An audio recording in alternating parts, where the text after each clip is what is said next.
found out that I was diabetic, it really wasn't a surprise. I knew something was wrong. Being 7 years old and so thirsty that you could hardly think about anything else, I was clinically starting to go into the diabetic-induced coma. After I got to the hospital and some insulin was administered for the first time, I started to wake up that afternoon, and that's when life changed for me. At 7, that can be kind of difficult. Things like testing your blood sugar before and after you eat, before you exercise, after you exercise. These are all things that a 7-year-old might not be prepared for, so it was a complete life adjustment for me. When my friends found out that I was diabetic, they looked at me and I could hear whispering and the word disease.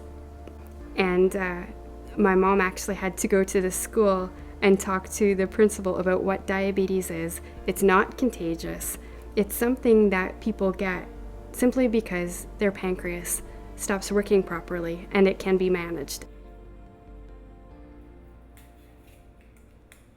I wear a insulin pump, and it has a reservoir inside it that holds a set amount of insulin, and that insulin is infused into me through a small line and a catheter inserted just under my skin. It is at a continuous flow, so during the day it is continually giving me insulin. That insulin that it's giving me is actually based on my metabolism. Every 3 to 4 days, I need to change my infusion set. So that means getting a whole bunch of supplies out on the table and cleaning an area with some alcohol and taking the catheter, inserting it under my skin, attaching it to a pre-filled reservoir and tubing, inserting that into the pump, and just getting all set up for the next round.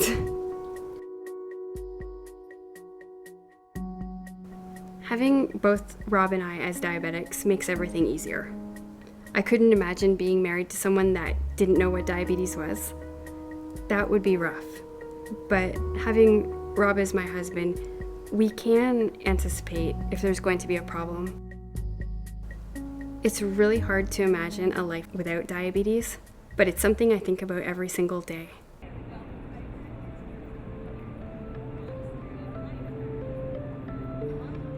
So diabetes, by definition, is a disease where the blood glucose concentration is elevated. And there are really two major categories of diabetes. There's a type 1 diabetes where people their own immune system has basically attacked the insulin-producing cells in the body. And these are the cells that live in the pancreas and make insulin and help to regulate the blood glucose level day to day, meal to meal, minute to minute. The other type of diabetes is called type 2 diabetes typically, and this is a type of diabetes that in large part is related to becoming overweight or obese. So a common theme in both type 1 diabetes and type 2 diabetes is not enough insulin around to control the blood sugar. The complications include damage to the nerves, where they can then develop numbness and tingling, and this usually starts in the feet. Oftentimes, for somebody who has very poorly controlled diabetes, it can lead to amputations of the limbs.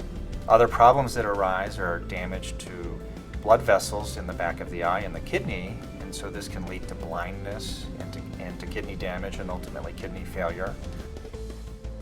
Heart attacks and strokes are also more common in people with diabetes, and in fact these are the major treatment goals in diabetes, is to reduce the risk for having heart attack and stroke, for having nerve damage, eye damage, and kidney damage. There are many, many millions of people in the United States living with diabetes, and there are millions more people in the United States that have undiagnosed diabetes. We are right now experiencing an epidemic of people becoming overweight and obese, and this epidemic of diabetes is following along behind that obesity epidemic. We already spend enormous amounts of money taking care of people with diabetes, and because of this obesity epidemic, we really think this is just the tip of the iceberg. The costs and the morbidity, the loss of life, the loss of work, and the related costs associated with diabetes are predicted to escalate dramatically. This epidemic really does have the potential to bankrupt our healthcare system.